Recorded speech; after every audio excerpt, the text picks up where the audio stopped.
What's going on? It's your boy, Keep It Mike. You're listening to the Ruckus Podcast. Got the homie Bigger in the building, K Rod in the building, and I got the man of the hour. I'm gonna say this right now before I start off with this introduction. This is the worst friendship I had for the last 10 or 12 years. Our friendship fucking sucks. There's no way to get around it. It fucking sucks. Like, we know the same like hip hop circles from Boston and have yet to meet this nigga in person. Right. This nigga here, this nigga done met the whole, done like communicated with them in the whole ruckus. I've met the ruckus before I met this man, and this is like, due to like tragic circumstances, but I had yet to bump this nigga. You know what I'm saying? We tried, you know what I mean? I know he had a couple of shows and like, I missed them. Funny story. Right. I bumped into Daniel Laurent a couple of months ago. DL, yeah. DL, yeah, that's my man. I bumped into him at an event a couple of months ago. So he like, like he sees the shit I be doing for Cuba and shit like that. He like, yo, like you should like, you should like build with Dio Gin and Cuba. I'm like, yeah, I know them. Like, you know them? He like, no, I don't know them, but I know them. We have a complicated relationship, but I know them. Right. But yeah, man, my man here, you know what I mean? He gets crazy with the bars. This is like long overdue. Right. Long fucking overdue. He got an album right now out called Made with Love. And I've come to the conclusion, anytime an MC drops an album and a photo cover involves like him being a baby, he's about to drop some crazy shit. You could think now for that. Anytime I see an MC, anytime, it's like back in the days when they had like, the R&B laying down the rug, you know what I mean? Like Michael Jackson with Thriller. Oh yeah, you lay sideways, bro. You lay sideways. You about to drop the fire album. Right. The best seller of the year. Yep. When an MC drops an album and the cover is him and the baby, he's about to say some shit. Right. Right. Ladies and gentlemen, with no further ado, I got the homie Dio Gin with the brother. What's going on, baby? Peace. What's up, everybody? How y'all doing, man? Life is good, man. So Tuss, what the fuck you been up to besides hanging out with Rod Digger? Yo, man, I just been music. So like 5 years ago, I was just like, I'm gonna take my solo career seriously, and it's just been nonstop, man. And it was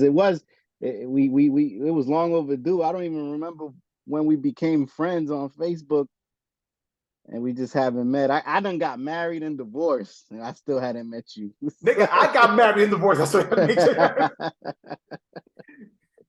You had a whole family. I lost mine and shit. Nah, yeah. Well, you know how it is. yeah. Unfortunately. Yeah. But yeah, man. So with Made with Love, man. I see you got some bangers. I want to like decode a couple of songs I heard from the album. Okay, word. Where you were going with at this time lyrically, or just overall, you know what I'm saying? Because you had some, just the titles of itself from the album. I heard you it seemed like you were going like, to like a personal thing on this album. Yeah. Made with Love was definitely more personal than probably anything I've ever done. And I was actually recording it while I was finishing up the Lonely Hero album. Mm-hmm. And it just came organically. I just had the beats, and like I was recording the Lonely Hero album so fast that I just had beats and songs already lined up, and I'd be like, yo, load this, or yo, let me just spit this verse. And that's how Made with Love created. So Made with Love was done probably about like a year before y'all even heard it. Oh, so you were done with it, you just had it in the stashes waiting for the perfect time to release it. Okay. No doubt. Who do you got on production? Because I'm hearing like a real boom bap feeling into this, which I love because that's my department. Right, okay. We're gonna get into the hip hop. Oh no, we're definitely gonna get to the hip hop.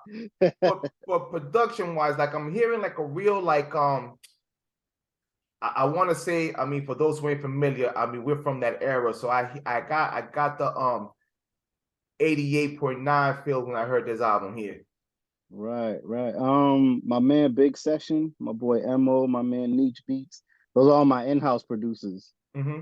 And they're just some creative geniuses, man, on the low, who deserve so much credit because they're just dope, bro. they blessed me with beats, and I gotta repay them back by making some dope shit. Fair enough. Dope beats, you return with dope lyrics. Right, yeah. So before we get to the album, I want to get to the man himself, Dio Gin. Like, how did you start off with this hip hop thing? You know, when you started falling in love, when you decided to get busy with the pen, what were your inspirations? Oh, my story is so I was like 8 years old, stealing tapes, cassette tapes from my uncle. As you should. We were stealing. He had all types of shit. Well, first before that, it was my father's from the Bronx, so everything was my father played all kinds of music, Dominican, so there was always Latin music in the house. So before hip hop, it was always Latin music, rock music, all types of anything. And then it became, you get around your uncles and your cousins, and hip hop is my uncle had I think I used to steal his tape, so I had a Vanilla Ice tape took from him. Yeah, I took the Vanilla Ice, and then I would just steal tapes whenever I'd see it. And then I found the Niggas for Life album, NWA. Yes. And I never listened to Vanilla Ice, never again. After that, I discovered that tape. And from there, it was just NWA. It was a lot of West Coast in the beginning. Okay. A lot of West Coast. It was just so raw, so dope. But I didn't relate to any of them. So from like 90 to like 90, probably like 94, 95, it was a lot of West Coast until I heard like Nas. Then I just started embracing the whole East Coast culture and boom bap. That's what really made me want to write, was Nas. I would take it was the Illmatic album that did it for you, just like everyone else. No. Truthfully, it was written. It was written. Yes. All right. It was written. See? I've been saying. Oh, thank God. Yo, Nas need to do something with that album, like a pay homage, like the same way like Jay-Z been milking Reasonable Doubt and Blueprint. He needs to do something for that fucking album, man. Like, he doesn't know that album is like a classic. Like, it is. Hip hop they can't let go of Illmatic. Yeah, it's the curse. It's like, it's think about it. People call it the greatest album ever. Yeah. Like, people, if you think about like a lot of debut albums, there's not a lot that you can really put. And I like It Was Written but I'm a big second album guy. I swear to God, I don't know what it is about me. I love second albums, bro. It's weird. I'm a combination of the second and third, because I'll be honest, I didn't get Jay to this third album. I didn't get Jay to this third. Jay. I didn't get him to Hard Knock Life. And with Pac, I'm a Pac maniac, but it was Me Against the World. They're like, all right, I'm in. Yeah, Pac. That Me Against the World album. That's his best one, in my opinion. Fire. Thank you. I don't think it's his. I think All Eyes on Me. Definitely. Nah, I don't think it is. I mean, don't get me wrong, it's a classic, but I feel like I think with Me Against the World, that was like the album that we got from him, like being the closest from him being to New York. Like, that's the closest thing we got that gives like New York vibes. Right. You're absolutely right. You're right. You're right about that. Yeah, because the first we produced the whole thing too. So Right. Yeah, man. That what's the song? Heavy in the Game. That was my jam on that album. That's funny. I love that song. That's hilarious. That was like my least favorite song on the album. But during that time, yeah, because the thing about it, I was always irritated when niggas started rapping and they just had like a fucking Jamaican just screaming for no reason. And that was the thing that was popping. just Jamaican. It's fucking right. Because Big had that thing with Respect. He had that joint Respect, and he had like that Jamaican. But that was that Diana King. He had a dope. Big had Diana. She was Jamaican, wasn't she? Was it Diana King that did the hook on that? That was Diana King. Yeah, that was her. Yeah. She did the intro and the hook on it. Yeah. Oh, look at that. Yeah, it's just like And skipped this when she did when she had done the song for the Bad Boy soundtrack. Yeah. Now I skipped all that. Now years later, I learned to appreciate it. But now when I was a kid, I was like, look, between you niggas Jamaican screaming and fucking Spanish niggas just trying to rap, I just want to be so fucking Americanized. I hated it all. But I do think they won't let Illmatic go. That's They why. won't. But It Was Written has a nice little culture, man. It Was Written has a little cult following. It does, man. He needs to do something to have people know, like, yo, we appreciate that album. It's like, how many times like Illmatic gonna be fucking re-released, for crying out loud? Like, we get it already, nigga. They got re-released in 2004. It got re-released in 2014. It got re-released in fucking 2022. Like, I done heard the album so many times, and it's great. But it's and you know, even the mainstream world always refer to Illmatic. They always talk to him about Illmatic. It's like the Purple Tape. Raekwon will never escape the Purple Tape. Never escape the Purple Tape, man. And it's like it must be like his you know what was the he had this joint fucking on his latest album, not Kingston C3. What's the one in between? I think it was called Magic. Like, Magic, bro. Yeah, the Woo for the Children. The hook, he said something about like my fans won't let go to Illmatic, and I had other classics. Something that Magic album was dope. Yo, he should just keep Hit Boy for the rest of his life. You know what I mean? I think so. I think that's what he's been missing. Yo, after this go around with Hit Boy, no one can say that Nas got whack beats, which I never thought he had whack beats. It's just like it just didn't fit him with his lyrics. I think his lyrics like outshine his beats, but I think this go around with Hit Boy, like, it's the perfect marriage, because I knew of Hit Boy, but I didn't know he had that. Well, are we still waiting on the premiere album with Nas, or are y'all still waiting? I got a better chance of seeing Detox, but the way things is going right now. I saw a thing the other day that said Detox is still coming. Yeah, sure it is. Literally, I saw it the other day. I was like, yo, come on. I don't even want to hear about that album. Seriously. So, yeah, man. So when was the first time you decided, like, you know what, I'm gonna try this hip hop thing out and try to write a couple of bars? When was your first time? Because I know when everybody starts, like, you know, it's garbage, but I'm gonna just give this shit a shot and see what it looks like, and then I'm gonna go serious with it.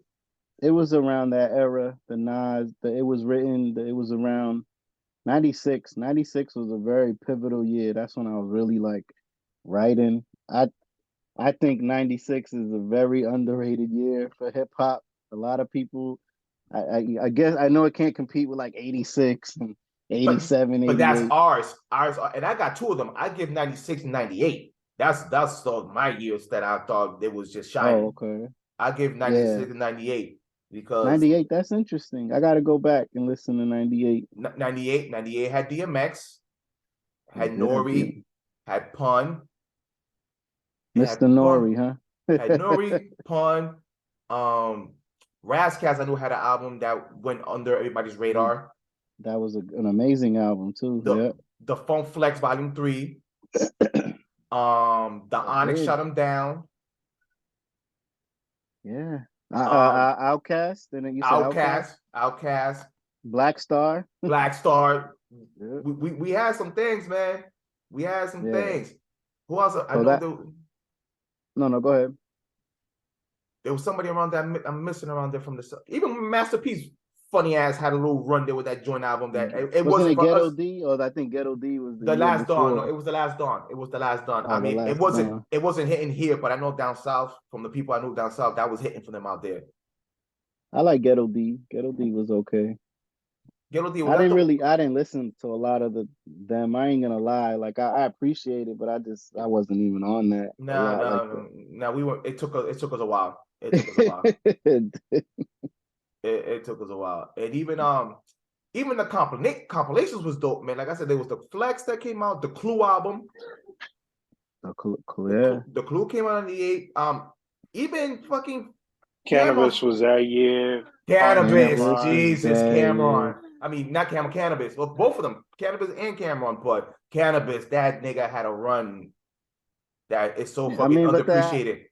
That album was disappointing, but disappointing. Forget this. Let's not even talk about the album. I'm talking about the mixtapes that he was killing. the guest appearance Yeah, that he was killing. yeah. He went on an amazing run. That There was that people calling him the greatest rapper ever. I yeah, remember in I school, I was just remember. like, you guys are doing it a little, going a little too overboard, but you couldn't deny it You because it couldn't was so deny him. crazy. You couldn't deny him, man. So yeah, 98 was, you know, those two eras was very special for me out there, man. Right, right. Yeah, So 96 was mine. That's when I really started writing. And that's when, damn, I just remember that's when I really started appreciating a lot of East Coast. I mean, Helter Skelter, 96. And then, oh my God, I it forgot. was Helter such a Skelter. crazy year. The Reasonable Doubt, it was written. And then, Pac dying was it just felt weird when he died. I just remember that day. It was just weird. It was sad, bro. It was like Mobb Deep dropped Hell Oh on my Earth. God, yeah, Hell on Earth. Yep, Yeah. yep. Even the backpack shit, the fucking De La Soul album, Stakes is High. Yeah, that's a very underrated album. Yeah. Very underrated. The Roots too had that album. Philadelphia. To me, their best album. So that's the Roots. Yeah. Even the Man, girl Kim and Foxy was out too. Kim's That album was good. both on the same year. Yeah. And that is the best Mhm. Roots album. Yeah, I won't dispute that. I'll definitely won't dispute that. and Machiavelli dropped that year too, right? Yeah, the Yeah, Machiavelli, both both of them. Jesus. both of them. Yeah. 96 was Yeah, special. it was 96 was just It was like special. the output wasn't as high as previous years, but man, the quality, dog. Keith Murray dropped that out that year too. Yeah, Yes. Keith Murray Smooth did the something that Hustler. year. I was big on Smooth the Hustler. Oh, Yeah, I used to love Smooth the Hustler. He dropped it. The After only Broken album Language, after that, yeah. He dropped that year too. Ghostface. yeah, Yeah, Iron Man. Iron Man dropped Iron too. Man. No, 96. Fuji's. Jesus, how we got Fuji's? Yeah, we fucking... forgot the Fuji. The highest biggest selling. album. Yeah. The biggest album of them all for that Yeah. year. No, when 96 has some shit, so Right. 96, Jesus. 96 definitely has some shit, man. So And Aquemini. No, AT Aliens. AT Aliens. Yes. Yeah. Nah, see, 96, 98. I have to like flip a coin. And Muddy Waters. Oh, Muddy Jesus Waters. Christ. Yeah. And the other Yeah. Razzcast album. I didn't like Assassination. that. You like that album was a little dull, but it was the single was hot. The single was crazy. I forgot the name of it. I'm drawing the blank too. Fucking Exhibit. Shit. Exhibit. At the Speed of Life. Everyone who we thought we thought he was like one of the greatest out the West Coast. Nah, he was nice, man. I got him up there. Yeah, Exhibit was different. Yeah, I got him up there. I got him up there. West Coast wise. X to the Z. So here's a tricky question. Yeah. Outside of the people that got you inspired, and I know we live in Mass. Is there anybody in Mass during that time that you was checking for that was like, okay, this guy got bars, and you looked at his inspiration, being the small town? It was later, and around that era, it really wasn't. You would hear about like the Wise Guy tapes, Almighty Yes. RSO. Don't forget the You Could Be My Boo and The War's On. That came out in '96 too. Yes. Those were some good RSO songs, but when I started trying to find ciphers and stuff like that, it was Mr. Lift. I was big on Mr. Lift. Yeah, to me, Mr. Lift was the original MF Doom. I never looked at it like that. Yeah, because they got kind of like the same type of flow. Yeah, I never looked at it like that. Yeah, and I thought Mr. Lift was dope. Him and Acrobatic, but my opinion on Acrobatics has changed throughout the years. I've seen him like live, so. Right. Fair enough. But Mr. Lift Mr. Lift was definitely somebody I thought was like inspiring. And another one, KT, Killer Tactics. I don't know if you remember him. KT, I've been trying to find his fucking album for years, and I don't know where to get it.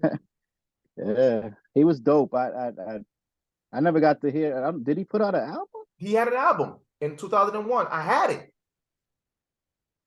Shit, I don't. See, I I don't had it remember because that. he had I remember clearly because he had 2 joints with Crumb Snatcher. Crumbs. I remember Crumb Snatcher. Yeah. Yeah, he had 2 joints with Crumb Snatcher, and he had a track there with Crumb, and then another track with Crumb and Rex. Rex. Yeah, Rex.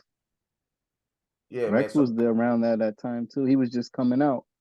yeah, man. Shout out to Rex, man. He was like the first dude who pulled up on the podcast and showed love. So shout out to Rex, man. He got That's an what's album up. coming out that is I heard some of the stuff he's about to put out, man. It's ridiculous. Oh, Like that's dope. That's dope. his pen game is never sloppy. So he about to put out something ridiculous real soon. Hell yeah. Yeah. So where were you going to, like, when you want to get your shit out there? Like, were there like any open mics or like any sessions out there, or like, what would you do to get your stuff out there when you were like, finally decide to take this thing serious? Any like Well, legendary spots that we should know about here that was out there in Boston? Because I lived in Lawrence, so I ain't had no car back in the day in the high school years, it was just school. It was hallways. We was always in the hallways with a radio yeah. ciphering. So that was big in high school, and I'm talking about like all 4 years. So it was like every day with a boombox or with a radio, whatever, and we just had a CD of instrumentals, And just went all in. types of instrumentals, and just rhyme. There was battles. So that was really the upbringing right there. And then and at that time, blacks, there was that war between commercial and underground. Like you couldn't like commercial and underground. Remember, people hated on you if you. Yeah, Yeah. No, that was around the Black Star era.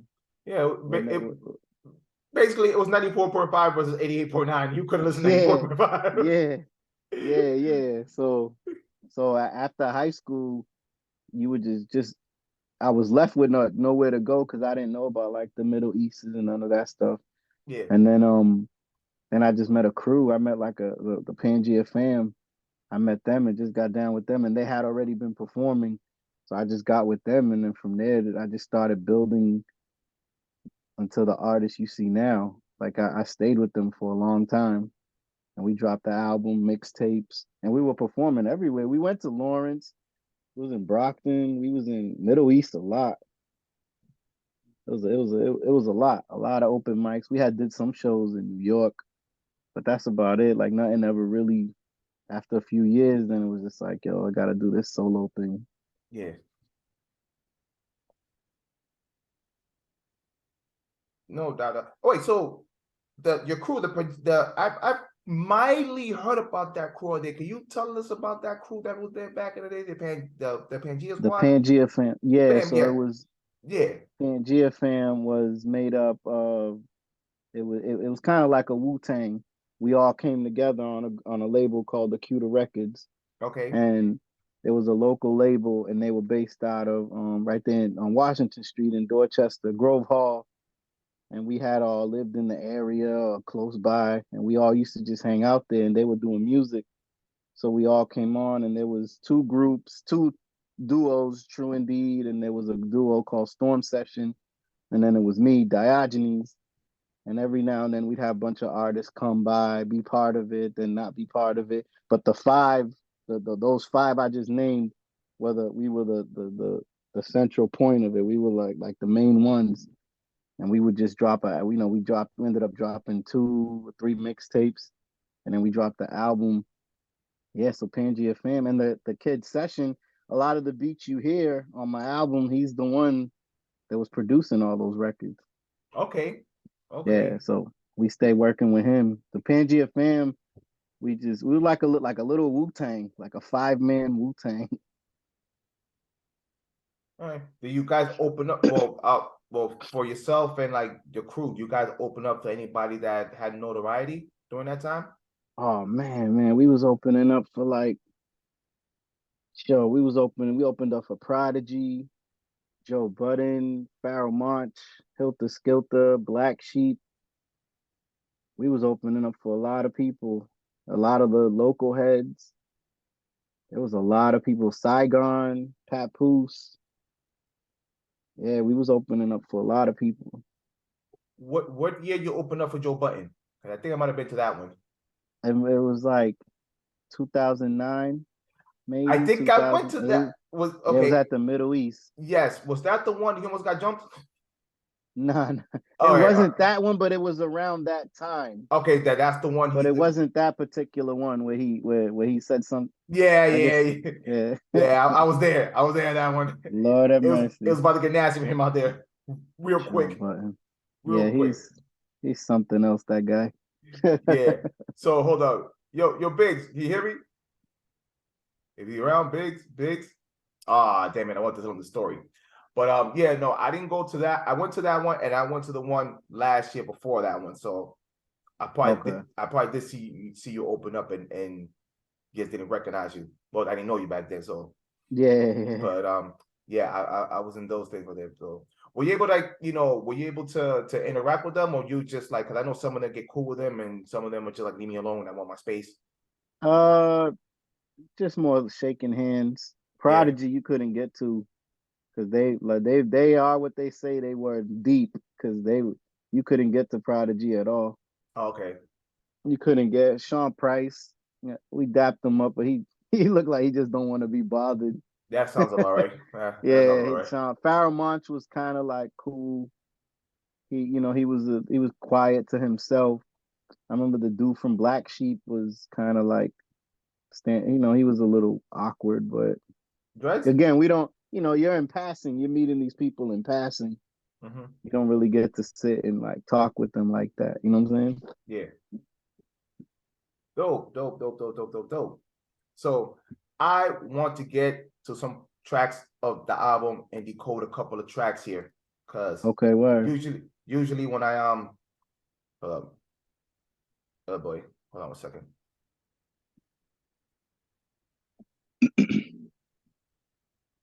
Ah, shit. Usually when why the fuck is shit froze right now? Can you guys hear me? I can hear you. Yeah, I can hear you perfectly. All right, can you guys see me, or do you see something frozen? I see frozen. Yep. Ah, fuck. All right, well, all right, as long as y'all can hear me, Yeah. I see that catches me. And I Hello? definitely want to go through the first joint, which is 97 Brett. Yeah. So let's talk about the most overrated wrestler of all time. I'm fucking with you. I'm fucking with you. Yo, Oh, Brett, don't kick my man. ass, but I'm fucking with you. That's what we're gonna Love do Brett. now. Love Canada. Don't kick Love my ass, Brett. Canada. I know, right? Nah, man, that nigga's muscular, man. I don't want no smoke with Brett. But I know behind the scenes you have a great adoration for wrestling and for Bret the Hitman Hart. I'm stuck with the 97 though. Was that the year that he got screwed, or that's just a year that you were? No, that was the year he got screwed. Yeah. That was a screw job. Okay. So Yeah. what was behind the entry for this? I don't know. While making the album, I just ended up hearing the beat that you hear, and I was just like, yo, let me just write. Again, it was all personal stuff I was trying to write, and I was just like, yo, this will be dope. 97 Bread. When I found the samples, that's when I was like, oh, that shit, it works. It works. And then it's crazy because that song, even though it's on Made with Love, I have a whole nother album that's already finished that's based is wrestling themed. So every song is a wrestler's name. Oh, Yeah. So I'm that looking for. I might be dropping that probably next. I don't everything right now is made with love. That might be the one that the breakout album right there, bro. Because Yeah. do you know how many people watch wrestling? Like this shit is crazy. Right. There's people that will not fuck with rap, but if they hear some rap shit that's wrestling themed, oh, it's a rap. Yeah. It's pretty dope. It's that album just was fun. I was like, man, I'd be writing so much personal stuff. I was like, I just want to have fun on this joint. So is yeah. So 97 Brett kind of spawned all that. Yeah. I try to go, but I used to be like a real wrestling nerd, and then like I stopped like between 01 and 05, but all this it wasn't until recently, because I'm trying to I ended up getting this app, and with this app, I guess the Vice channel, and I'm watching this thing called now. I'm late to the party now, but I watched what's it called? Fucking Dark Side of the Ring. Oh yeah, I watched that. Yeah, Dark Yeah, Side's crazy. yo, that shit is nuts. But Yeah, I saw the episode, the screw job. So after like 20 plus years later, I'm like, oh, that shit was real. yeah, That shit real. yeah, Holy shit. So real yeah, drama that happened. They fucked him over. yeah, yeah. They wrestling can get crazy, man. It could get real for real. Yeah, I saw People that. don't realize that. And I was hearing today I was hearing the podcast. Are you familiar with the One Up show? One FC? Was that Peter Rosenberg and that the DJ, right? Yeah, What they Cypher, Cypher Sound, Cypher Cypher Cypher Sound. Sounds. Sounds, yeah, Yeah, Yeah. so they were Cypher was asking him if he could get like tickets to like WrestleMania for his son. So they were they were just having a funny conversation, but then he talked about Rick Rubin, and Rick Rubin is like a real wrestling nerd. yeah, I didn't know that he's like a real big wrestling nerd. So he like Peter tells the story how like he went to his house and they were just talking about like wrestling and stuff. And the guy was like, "You went to his fucking house?" He's like, "Yeah, what's that like?" He's like, "It's fucking weird." But besides that, let me talk about this wrestling thing. So right, Rick Rubin did Joe Rogan's podcast, and you know, he got into like real in depth about how he loves wrestling. And I guess Joe was like kind of like laughing it off, like kind of like in a snarky kind of way, like, you know, you love wrestling and it's fake, haha, kind of stuff. And he's right, like, well, I prefer entertainment and guys actually really killing each other like that than you promote. right. Oh man, yeah, So he kind of hit him with like a snarky little comment, stuff like that. So as soon as I guess there's a video of that. Because as soon as like Rick hit him with that, like his laughter like really turned to like serious and he got like annoyed with that. right, right. So interesting. Yeah, he Yeah. used to run Rick Rubin ran a wrestling company with or he funded with Jim Cornette. Oh, word? Yeah, I think it was like in the 90s. Was it like in I Memphis think and shit like that? And I think it was like Smoky Mountain Wrestling. I don't know where it was based. I always forget where it's based, but I think he helped fund it. okay. Damn.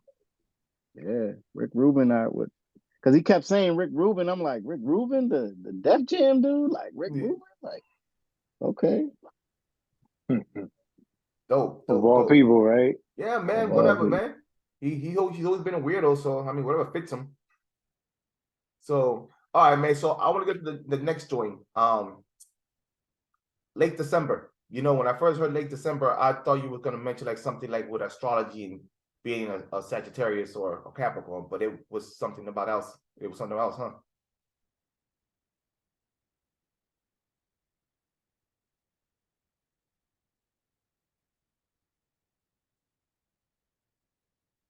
Oh, you're kidding me.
Working on it. Are you back? What up? What up? Yeah, I don't know what the hell happened. My thing on my laptop just completely logged me out, and it just froze out on me. It just it stopped the recording, so I don't know if you could just resume it or do like just stitch it back together or something at some point. Yeah, let me see if I can try to save it. Or like a two-part kind of thing. Yeah, I'm gonna see if I can try to do that, because I never used the freaking Zoom thing on the phone. Hold on a second. Let me see if I can get this thing recorded, and I'll just try to cut and paste. I'm hoping I can save part one. Yeah. All right, bear with me, y'all.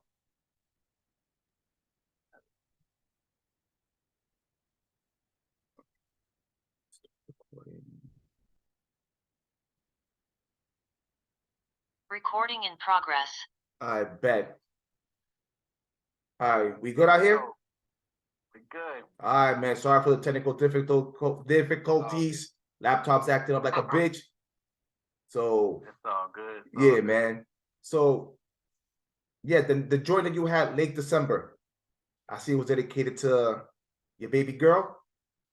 My youngest daughter, yeah. Yeah. Yeah. My daughter Jasmine. Yeah.